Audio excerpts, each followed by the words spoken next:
சனிக்கோட்டை ஊராட்சியில் எம்ஜிஎன்ஆர்ஜிஎஸ் திட்டம் மற்றும் ஒன்றிய பொருந்தை கன்வர்ஜன்ஸ் பண்ணி 99.16 லட்சம் மதிப்பீடில் கட்டப்பட்ட இந்த மகளிர் சுய உதவி குழுக்காக உள்ள கட்டிடம் திறப்பு விழா கண்டிருக்கு.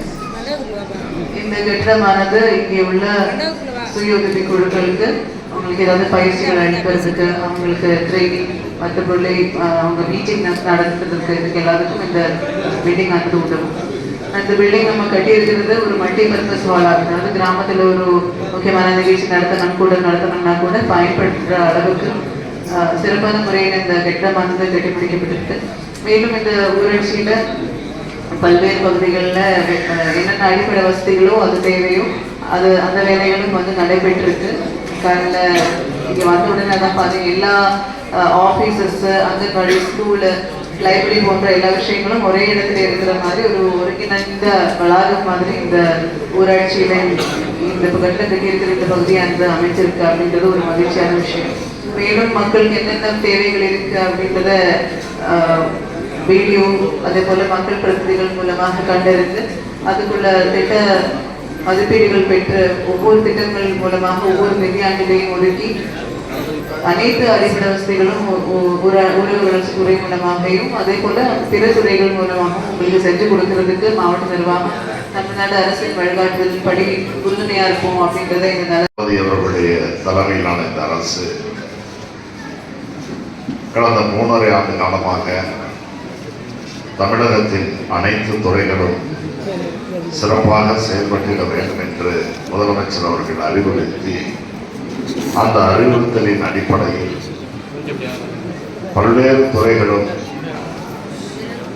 சீரிய முயற்சிகளை எடுத்து தலைமைச் செயலாளர் உள்ளிட்ட அரசின் துறை செயலாளர்கள், மாவட்ட ஆட்சியர்கள் மற்றும் அனைத்து துறைகளை சார்ந்த அலுவலர்கள் எல்லாம் முதலமைச்சர் அவர்களுடைய வழிகாட்டுதலின்படி சிறப்பாக செயல்படுத்திய காரணத்தால் இன்றைக்கு இந்திய துணைக்கண்டத்தில் தமிழகம் ஒரு சிறந்த மாநிலமாக, முன்னேறிய மாநிலமாக, ஒரு வளர்ச்சி பெற்ற மாநிலமாக உருவெடுத்திருக்கிறது என்பதற்கு அடையாளம்தான் இன்று நம்முடைய விசாரணைக்கோட்டையில் 99,16,000 மதிப்பிலான மகளிர் சுய உதவி குழுக்கள் அவர்கள் சுயமாக தொழில்களை செய்வதற்கு போன்ற பணிகளை இங்கே மேற்கொள்வதற்காக இந்த கட்டிடம் கட்டி முடிக்கப்பட்டு திறப்பு விழா நடைபெற்றிருக்கிறது என்பதை, அந்த வகையில் இன்று நடைபெறுகின்ற இந்த நல்ல நிகழ்ச்சியில் கலந்து கொண்டு தலைமையேற்று விழா பெயர்களை நிகழ்த்தி வந்திருக்கக்கூடிய வரலாறு ஒரு நீண்ட நெடிய வரலாறு அப்படின்னு தெரியுது. இது 2017-18 நிதியாண்டில் நிதி ஒதுக்கீடு செய்யப்பட்டு 60 லட்ச ரூபா 66 லட்ச ரூபா ஒதுக்கீடு செய்யப்பட்டது. அப்படி ஒதுக்கீடு செய்யப்பட்ட அந்த கட்டடம் முழுமை பெறாமல் தேங்கி கிடந்தது. பிறகு ஆட்சி மாற்றம் ஏற்பட்டது. பிறகு நான் அப்பொழுது ஊரக வளர்ச்சித்துறையினுடைய அமைச்சராக இருந்த நேரத்தில் என்னுடைய கவனத்திற்கு வந்து, அப்பொழுது இந்த மாவட்ட ஆட்சியராக இருந்த மதுசூதன் ரெட்டி அவர்களுடைய கவனத்திற்கு அது எடுத்துச் செல்லப்பட்டு, பிறகு மேலும் ஒரு 40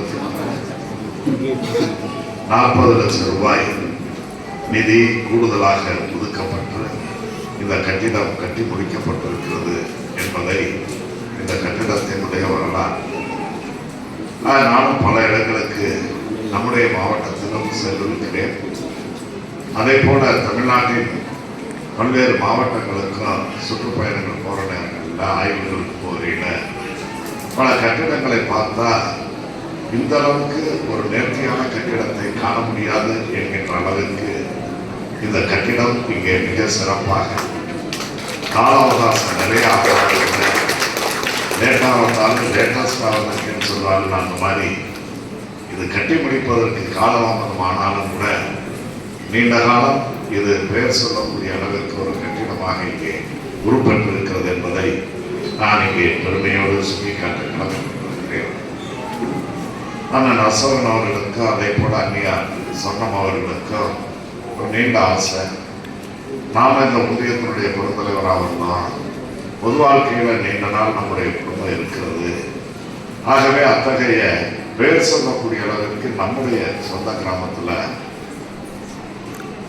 ஒரு கட்டடம் இருக்க வேண்டும் என்ற ஆசை அவர்களுக்கு நிரம்ப இருந்தது. அந்த ஆசை இன்றைக்கு நிறைவேறி இருப்பதனுடைய அடையாளம் தான் இந்த கட்டிடம் என்பதையும் நான் இங்கே சொல்லியிருக்கிறேன். அரசு பள்ளிகளில் மேல்நிலைப் பள்ளியில் படித்து கல்லூரிகளுக்கு செல்லக்கூடிய மாணவிகளுடைய எண்ணிக்கை பன்மடங்கு உயர்ந்துச்சு. அதை பார்த்தார் நம்முடைய முதலமைச்சர் அவர்கள். சரி, மாணவிகளுக்கு இணையாக மாணவர்களுக்கும் அந்த ஊக்கத்தொகையை வழங்க வேண்டும் என்று இந்த ஆண்டு முதல் தமிழ் புதல்வன் என்ற ஒரு திட்டத்தை அறிவித்து அந்த திட்டத்தின் மூலமாக மாணவர்கள் பட்டப்படிப்பு படிக்க சென்றார்களே, ஆனால் பெற்றோர்களுக்கு அவர்களை படிக்க வைப்பது ஒரு பொருளாதார சுமையாக இருந்துவிடக் கூடாது என்பதை உணர்ந்த முதலமைச்சர் அவர்கள் மாணவ மாணவியர்கள் கல்லூரி படிப்புக்கு செல்வதற்கு மாதம் ஒன்றுக்கு 1000 ரூபாய் வங்கிகளில் வரவு வைக்கக்கூடிய திட்டத்தை கொண்டு வந்து தமிழ்நாட்டில் 7 லட்சத்திற்கும் மேற்பட்ட மாணவ செல்வங்கள் அந்த திட்டத்தின் மூலமாக பயன்பெறுகிறார்கள். தேர்தல் நேரத்தில் கொடுத்தார். பல பேர் கொடுத்த வாக்குறுதிகளை மறந்துட்டு போயிடுவாங்க, மக்களும் மறந்துட்டு போயிடுவாங்க. ஆனால் கொடுத்ததை சொன்னதை செய்கின்ற முதலமைச்சராக இருந்த முத்தமிழறிஞர் கலைஞர் அவர்களை போல அவர்கள் வழியில் அரசை வழிநடத்துகின்ற மாண்புமிகு நம்முடைய முதலமைச்சர் அவர்களால் சொன்னதை செய்வது மட்டுமல்லாமல் சொல்லாத பல வாக்குறுதிகளை இன்றைக்கு நிறைவேற்றியிருக்கிறார். அந்த அடிப்படையில் சுய உதவி குழு கூட்டமைப்பு கட்டிடத்தை சுமார் 99+16 லட்சம் மதிப்பீட்டில் கட்டப்பட்டு அதை திறப்பதற்கு